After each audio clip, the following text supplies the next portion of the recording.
Hello, this is Junoo Kwon. We have downloaded the data from the census website and the CDC website. Let's move on to modeling.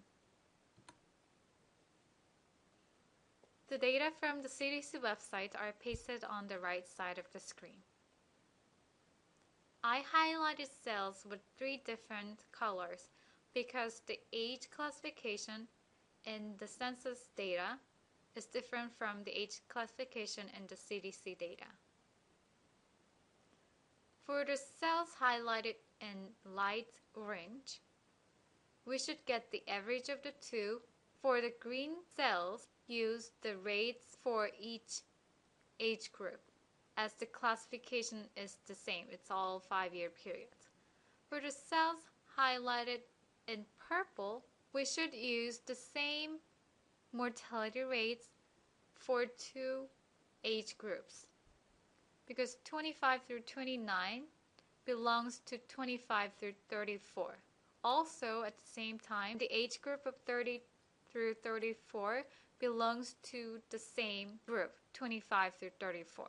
So these 2 age groups will have the same survival rate, as these 2 groups will use the same mortality rate. I'll show you with formulas. A survivor rate is 1 minus the mortality rate. The mortality rate from the CDC website is rates per 100,000 people. So we should divide these rates by 100,000 in order to get the rates per person, and then subtract that from 1 to calculate survivor rates. Also, these are the rates per year while we are looking at the 5-year groups. So we should raise the rates to the power to the 5th. I'll show you with an example. For the first cohort, we should get the average survivor rate using the 2 mortality rates. Average, open 2 parentheses,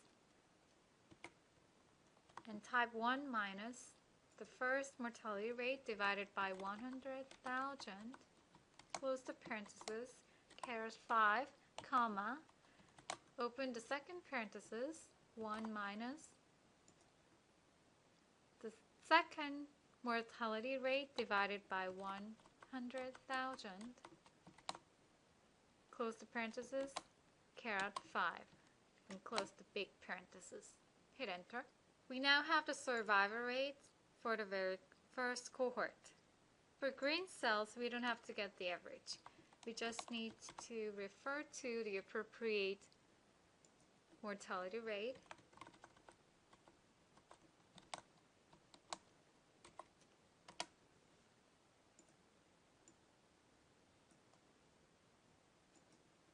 and for purple cells,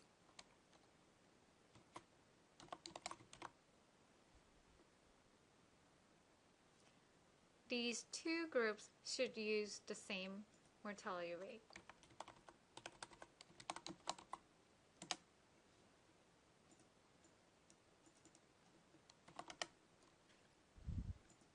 Do you see that the formula for this group is same as the formula for this group?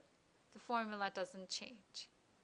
Also, these 2 groups should use the same mortality rate, resulting in the same survivor rate.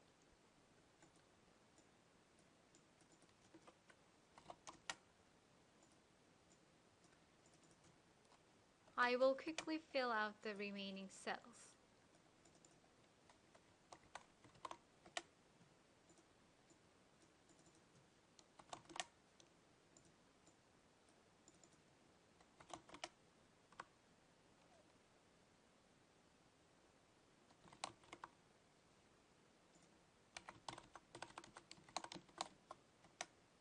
Please use the same method to fill out the female column.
Okay, the survivor rates for the 1990 analysis are all calculated.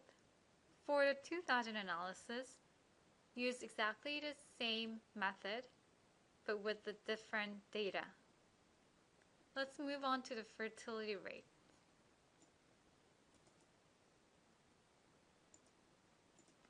The fertility rates from the CDC website are rates per 1,000. So we should divide these rates by 1,000 in order to get the rates per person.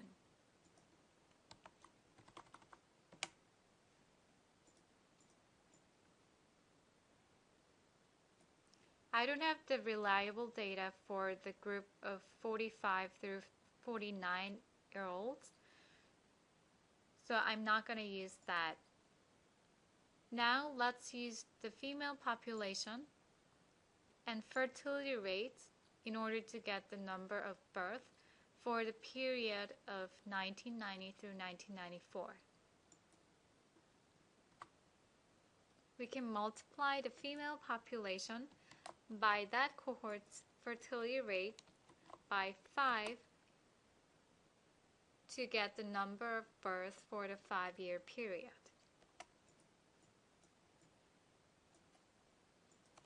And let's get the total.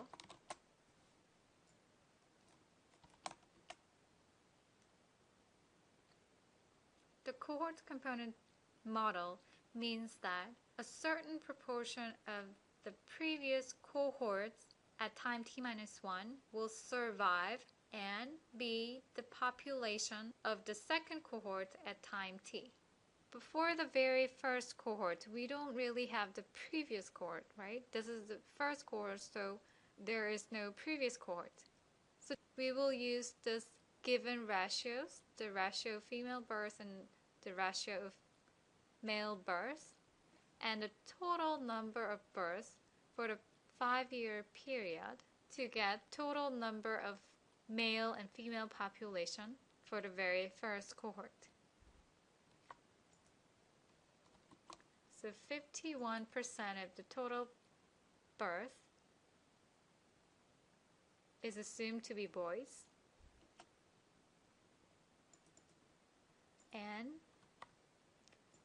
49% of the total births are assumed to be girls.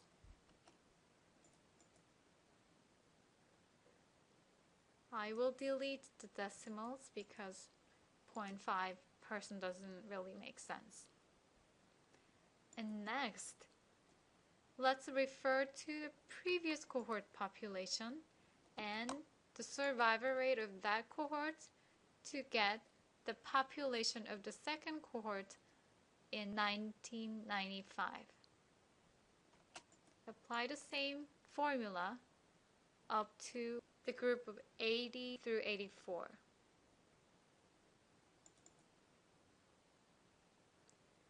The last cell should use a different formula because if we just follow this formula up to the very last cell, we are going to leave these two information unused.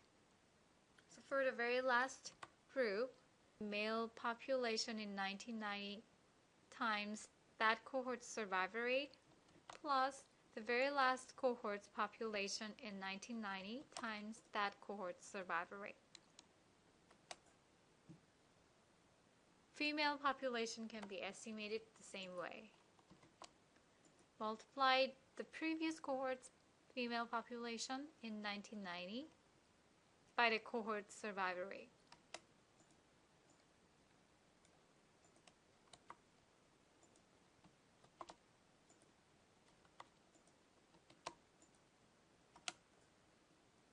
Let's estimate the total number of births for the next 5 years. Instead of using the 1990 female population, this time let's refer to the 1995 female population and the 1990 fertility rate. We should also multiply this by 5 in order to get the total number of births for the 5-year period. also get the total. And the 2000 population for the very first cohort will be the total birth times the ratio.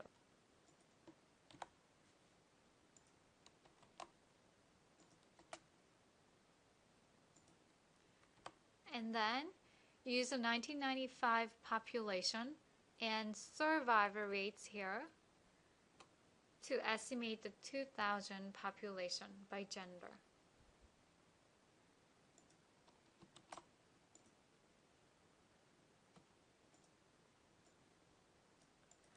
The last cell should use a slightly different formula in order not to miss out any information.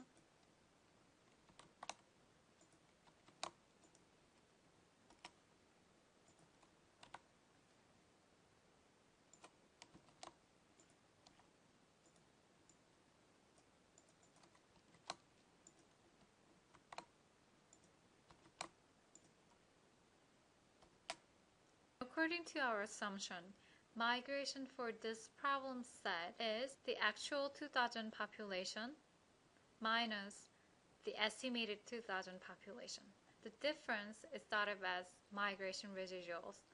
So let's subtract the estimates from the actual population.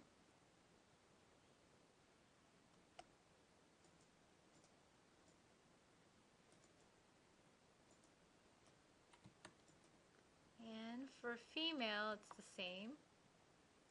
The actual population minus the estimates. And apply the same formula up to the very last cell. This table looks similar to this. So follow the same steps using different data. For survivor rates, you should use the mortality rates from 1999 to 2010. So this data. And for fertility rates, use the fertility rates from 2007 through 2010.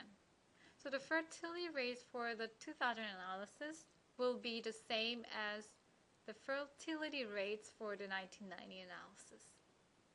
Have you all filled out the rest of the cells? Once you're done with the second table, let's combine the 2010 intermediate projection with the migration residual. This is simple. We just need to add the two figures, 2010 intermediate projection and the migration residual of that cohort.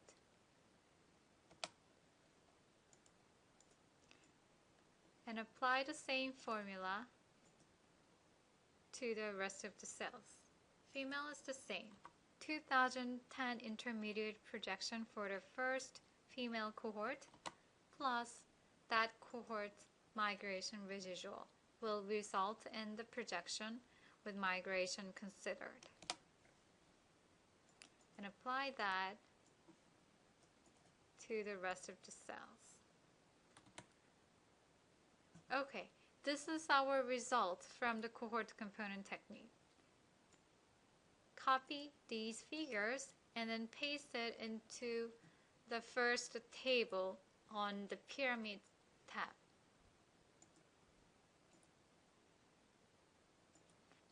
This is the projected population for 2010.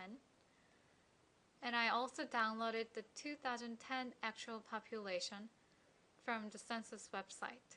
First, let's get the total by column.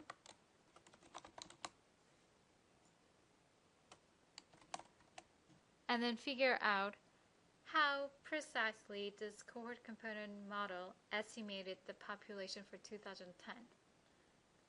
There are two ways of doing so. The first is the simplest way.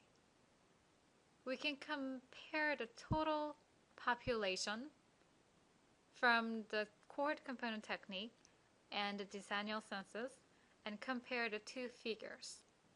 The second method is to take a look at the two age-sex pyramids.